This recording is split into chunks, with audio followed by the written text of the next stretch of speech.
बड़ी खबर देहरादून से आपको बताएं, केदारनाथ हेली सेवा की बुकिंग आज से शुरू हो चुकी है। दूसरे चरण की बुकिंग आज से शुरू हो चुकी है। बुकिंग शुरू होते ही GMVN की वेबसाइट क्रैश हो गई है और साइट पर हैवी ट्रैफिक के चलते वेबसाइट क्रैश हुई है और वेबसाइट क्रैश होने से यात्रियों को परेशानियां हो रही हैं।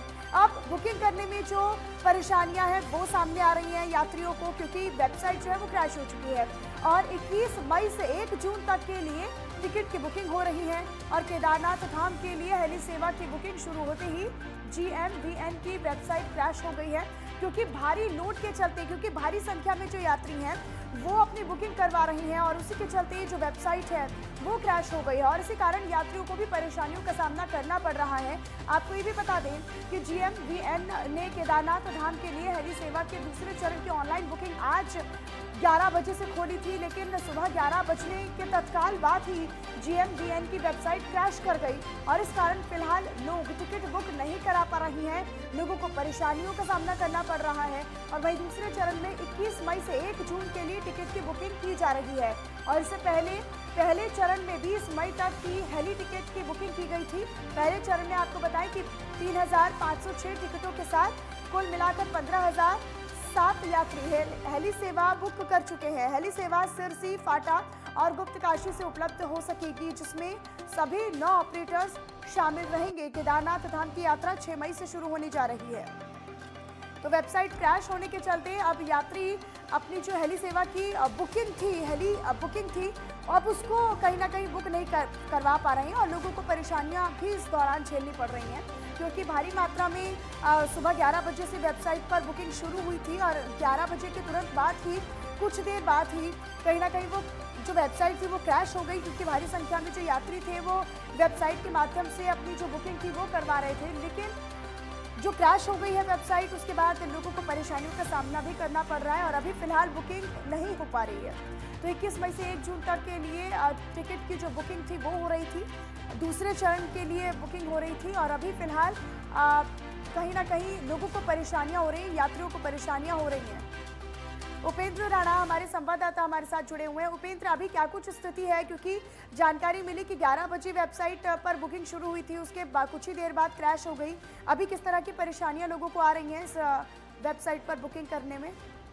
देखिए, केदारनाथ हेली सेवा के लिए जो है लगातार जो बुकिंग्स हैं वो लगातार की जा रही है और पहले चरण में जिस प्रकार से जो बुकिंग की शुरुआत की गई थी 20 मई तक के लिए, तो काफी संख्या में जो है लोगों ने, यात्रियों ने जो है हेली सेवा बुकिंग की है। लगभग 10,000 के करीब जो है वो बुकिंग पहुंच चुकी है और एक बार दूसरे चरण की जो बुकिंग की शुरुआत जो है वो आज से शुरू हो चुकी है। जो 21 मई से और 1 जून तक जो है ये टिकट की बुकिंग जो है वो की जाएगी, क्योंकि बीच में जिस प्रकार से यात्रियों का जो रुझान है, क्योंकि ज्यादातर अगर केदारनाथ की अगर बात की जाए तो 20 किलोमीटर जो है वो पैदल रास्ता है, तो ऐसे में गुप्तकाशी, फाटा से जो है हेली सेवा से जो है आप केदारनाथ जा सकते हैं। तो कई सारे यात्री ऐसे हैं जो पैदल नहीं चल सकते, क्योंकि वहाँ पर कई सारी प्रॉब्लम्स जो है वो होती है, तो ऐसे में वो हेली सेवा की मदद से जो है वहाँ पर पहुंच रहे हैं। तो काफी संख्या में जो बाहर के जो यात्री हैं वो हेली सेवा की बुकिंग कर रहे हैं, लेकिन ज्यादातर एक साथ जो है ज्यादा बुकिंग होने के चलते ट्रैफिक आ रहा है, तो इसलिए वेबसाइट को जो है कुछ देर के लिए जो है वो रोका गया था।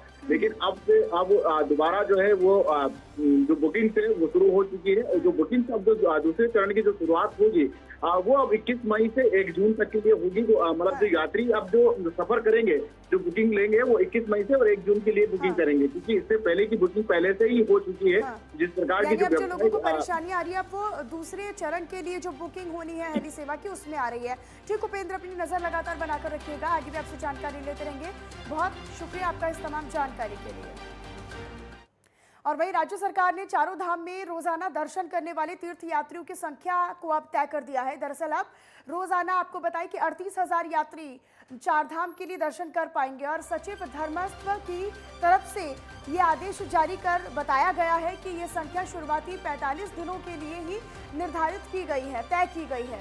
सचिव धर्मस्व हरीश चंद्र सेमवार की तरफ से जारी इस आदेश के मुताबिक चारधाम यात्रा में बड़ी संख्या में तीर्थ यात्रियों के आने की संभावनाएं हैं, जिसको देखते हुए ये व्यवस्था की गई है। चारों मार्गों पर यात्रा के दौरान रात करीब 10 बजे से सुबह 4 बजे तक यातायात बंद रहेगा। अब आपको ये भी बताएं कि कितने यात्री दर्शन कर सकेंगे बद्रीनाथ केदारनाथ में। अगर बात करें तो एक दिन में 12,000 यात्री दर्शन कर पाएंगे। गंगोत्री धाम में 7,000 यात्री हर दिन दर्शन कर पाएंगे और यमुनोत्री धाम में एक दिन में 4,000 यात्री जो हैं वो दर्शन कर सकेंगे। बद्रीनाथ में एक ही दिन में 15,000 यात्री दर्शन कर पाएंगे। सबसे ज़्यादा जो संख्या है एक दिन में बद्रीनाथ धाम की रखी गई है।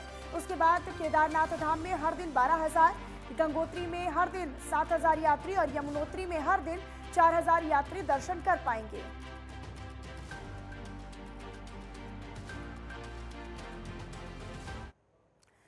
और हमारे संवाददाता योगेश सेमवाल हमारे साथ लाइव जुड़े हुए हैं। ज्यादा अपडेट और जानकारी वो हमें से जुड़ी देंगे। योगेश, अब जो निर्धारित है संख्या कि कितने अब जो यात्री हैं, जो श्रद्धालु हैं पहुंचेंगे, यात्रा करने वाले उनकी निर्धारित संख्या तय कर दी गई है।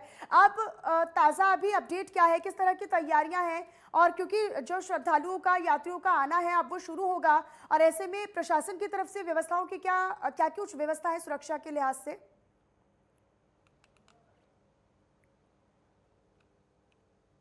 जी बिल्कुल, अगर बात करें हम चारधाम यात्रा की तो वो अगर कहें तो 3 मई से वो शुरू होने जा रही है। और 3 मई को अगर देखें तो बड़ी संख्या में लोग चाहते हैं कि हम लोग यात्रा की शुरुआती जो दिन है उस तभी से हम अलग अलग यात्राओं में जो है वो जाना शुरू कर दें।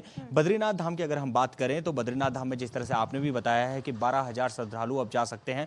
प्रशासन ने ये सब चीज़ें इसलिए की है क्योंकि जिस तरह से कोविड लगातार फैल रहा है, कोविड के मामले भी अब सामने आने लगे हैं, तो इन सब चीज़ों से बचा जा सके इसके लिए भी जो है प्रशासन पूरी की पूरी मुस्तैद रहना चाहता है। और इसीलिए अब समय जो है लोगों की सीमा भी तय कर दी गई है कि कितने लोग जो हैं अब आएंगे, कितने यात्री, अगर बात करें कितने श्रद्धालु जो हैं वो अब आएंगे। जी, और कहीं ना कहीं योगेश देखिए 38,000 यात्री अगर हर दिन चारधाम के लिए दर्शन करने आएंगे तो निश्चित तौर पर सुरक्षा व्यवस्था के भी कड़े इंतजाम है। ऐसे में भारी पुलिस फोर्स भी वहां पर लगानी जरूरी होगी। कोविड चूंकि हालांकि नियंत्रण में है, लेकिन कहीं ना कहीं उसके भी खासा इंतजाम क्योंकि मामले बढ़ रहे हैं।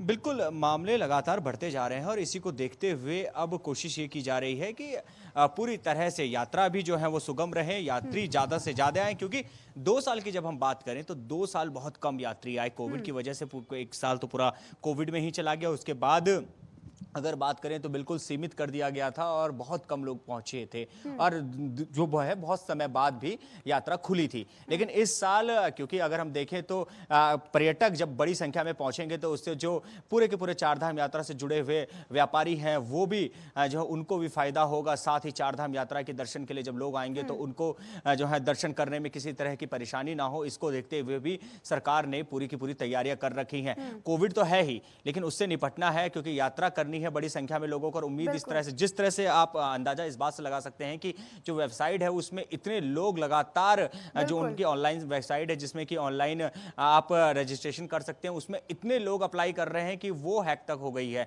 उसके बाद अगर बात करें तो लगातार लोग हेलीकॉप्टर से जो हेली सेवा है वो फुल हो रखी है। होटल्स जो है वो 1.5 महीने 2 महीने के लिए अभी से फुल हो चुके हैं। यानी कि कितनी बड़ी संख्या में लोग यहां पर आना चाहते हैं। इसको देखते हुए अब जिस तरह से सीमा जो है वो कर दी है 12,000 अगर बात करें तो बहुत अच्छी सीमा जो है संख्या है।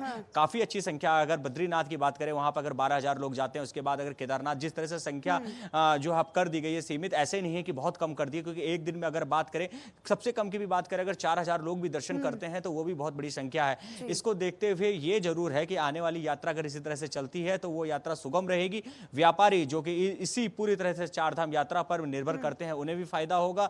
सरकार जो है जो चाहती है कि बहुत अच्छे से इस यात्रा को संपन्न कराया जाए, उसको भी देखते हुए आगे बढ़ा जाएगा और सब कुछ जो अगर सही रहा तो इस बार की चारधाम यात्रा है वो बहुत अच्छी तरह से संपन्न होगी। जी बिल्कुल योगेश, और इसी के तहत जो प्रशासन है, जो सरकारें हैं, उन्होंने अपनी सुरक्षा व्यवस्था चाक चौबंद कर ली है। जो यात्री हैं उन्हें किसी तरह की कोई परेशानी ना हो ये सुनिश्चित किया गया है और जगह जगह पर कहीं ना कहीं पुलिस फोर्स तैनात है ताकि कोई भी परेशानी अगर यात्रियों को आती है तो उसका समाधान तत्काल प्रभाव से कर दिया जाए। योगेश, आपका बहुत शुक्रिया इस तमाम जानकारी और अपडेट के लिए।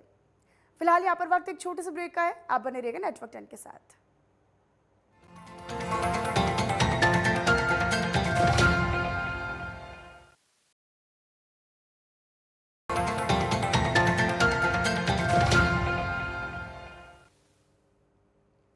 चलिए ब्रेक के बाद एक बार फिर से आप सभी का बहुत बहुत स्वागत है। रुख करते हैं बुलेटिन में कुछ और खबरों की तरफ। राष्ट्रीय और अंतर्राष्ट्रीय स्तर पर प्रतिभाग करने वाले खिलाड़ियों को सरकार एक बड़ी सौगात देने जा रही है। जी हां, दरअसल खेल नीति के तहत श्रेणी और मेडल के आधार पर उन्हें सरकारी विभागों में नौकरी भी दी जाएगी। आपको बताएं कि खिलाड़ियों को 2000, 4400, 5400 ग्रेड पे का शासन आदेश जारी करने को लेकर शासन स्तर पर तैयारियां हो चुकी हैं और 8 साल के बच्चे का खेल में चयन होने पर मंथन चल रहा है।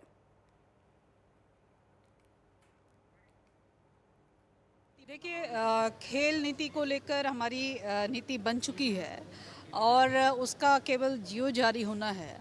निश्चित रूप से एक छोटे से बच्चे जो कि 8 वर्ष का है उसकी स्कॉलरशिप देने का विषय हो अथवा आगे चल के विभिन्न टूर्नामेंट, चाहे वो नेशनल लेवल पे हो या ओलंपिक लेवल पर हो, प्रतिभागियों को और मेडलिस्ट को हम किस प्रकार से आगे सरकारी नौकरियों में जगह दे सकते हैं, सम्मान दे सकते हैं अथवा प्राइज मनी के रिगार्डिंग हो, बहुत जल्द आप इसके जियो देखेंगे। और निश्चित रूप से हमारे खिलाड़ियों का जो भविष्य है उसको हम जो है सुरक्षित रखने का काम जो है उत्तराखंड करेगी, ऐसा भरोसा रखिए। सल्ट विधायक महेश जीना ने अल्मोड़ा जिले के विकास खंड सियालदे के चंपानगर डोटियाल जखीड़ा के लिंक मार्ग का भूमि पूजन कर शुभारंभ किया। बता दें आपको कि विधायक निधि से 2.5 लाख रुपए की लागत से 1.5 किलोमीटर रोड की ग्रामीणों को सौगात दी गई है और ग्रामीणों ने रोड बनाने को लेकर विधायक और सीएम पुष्कर सिंह धामी का धन्यवाद दिया। और इस दौरान विधायक महेश जीना ने ग्रामीणों की समस्याओं को भी सुना और कई समस्याओं का मौके पर निस्तारण किया। सल्ट विधायक महेश जीना ने यह भी कहा इस दौरान कि सल्ट विधानसभा में हर एक गांव तक सड़क पहुंचाना मेरी प्राथमिकता है।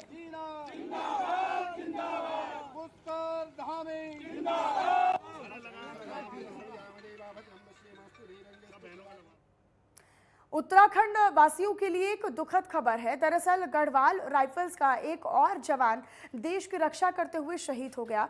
बताया यह भी जा रहा है कि सड़क हादसे में गढ़वाल राइफल्स के जवान बाघ सिंह शहीद हो गए हैं और इस दुखद खबर से बाघ सिंह के गांव में मातम पसरा हुआ है।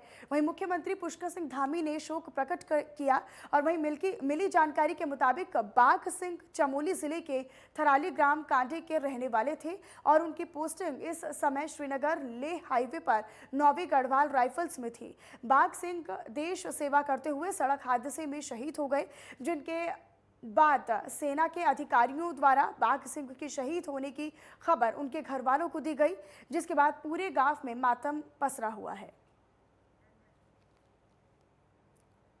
पौड़ी जनपद के कोट ब्लॉक स्थित बनेलस्यू पट्टी में ग्राम चैथुड़ में गुलदार के घर में घुसकर बच्चे पर हुए हमले की घटना के बाद वन विभाग ने मौके पर पिंजरा लगा दिया है और इसके साथ ही साथ वन विभाग ने घटनास्थल के आसपास गश्त लगानी भी शुरू कर दी है। आपको ये भी बताते चले कि देर रात गुलदार ने घर में घुसकर एक युवक पर जानलेवा हमला किया था। वहीं परिजनों ने शोर मचाया, जिसके बाद गुलदार वहां से भाग उठा और वहीं घायल को इलाज के लिए अस्पताल भेजा गया। इससे पहले क्षेत्र में गुलदार के हमले में एक युवक की जान भी जा चुकी है। तुरंत बाद हमने पिंजरा वहां पर दूसरी घटना थी, वहां पर हम लोगों ने डिप्लॉय कर दिया था। लगातार उसमें सर्च की जा रही है और लेकिन निश्चित रूप से उनके खतरा बहुत ज़्यादा था और हम सब लोग चिंतित भी थे इस मामले में।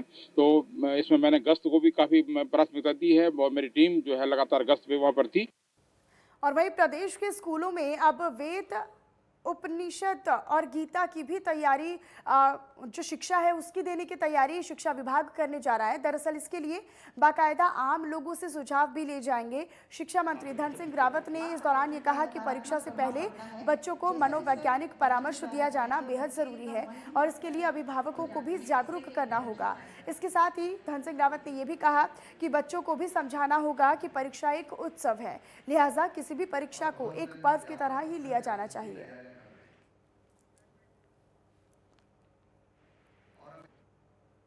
और वहीं दूसरी ओर आज रामनगर के कॉर्बेट टाइगर रिजर्व में सफारी पर जाते समय पर्यटकों के कैंटर पर हाथी ने अचानक से हमला कर दिया और हाथी के हमले से पर्यटक दहशत में आ गए। दरअसल वीडियो में साफ तौर पर ये देखा जा सकता है कि गाड़ी को देखते ही हाथी को गुस्सा आ गया, जिसके बाद हाथी गाड़ी की तरफ दौड़कर आने लगता है। लेकिन गनीमत यही रही कि इससे पहले कि हाथी कोई हमला करता, इससे पहले ड्राइवर ने समझदारी के दिखाते हुए गाड़ी को पीछे कर लिया, और अगर इसमें कुछ सेकंड की भी देरी हुई होती तो नुकसान बड़ा हो सकता था।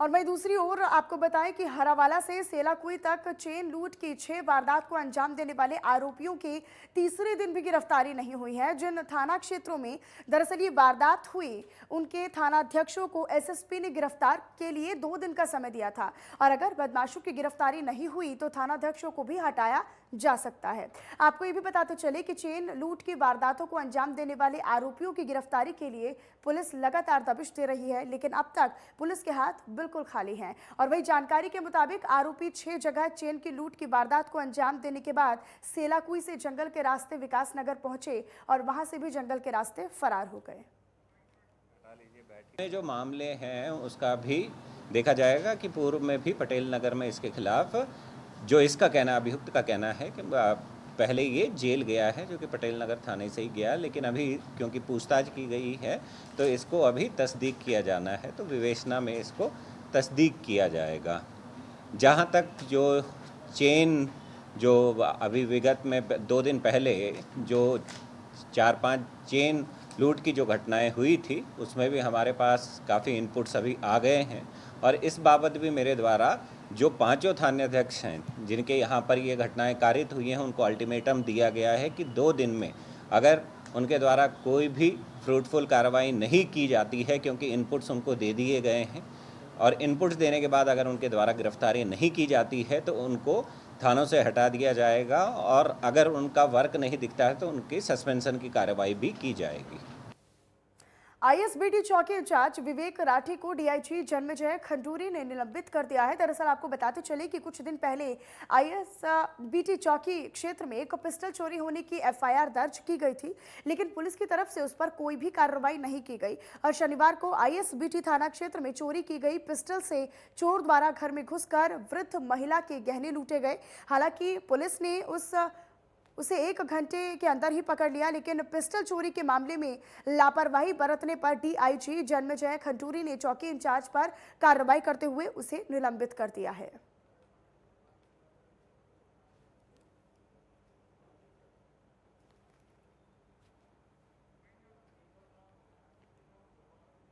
और चलिए फिलहाल इन्हीं खबरों के साथ खबर उत्तराखंड में बस इतना ही। आप बने रहिएगा नेटवर्क 10 के साथ। जय हिंद।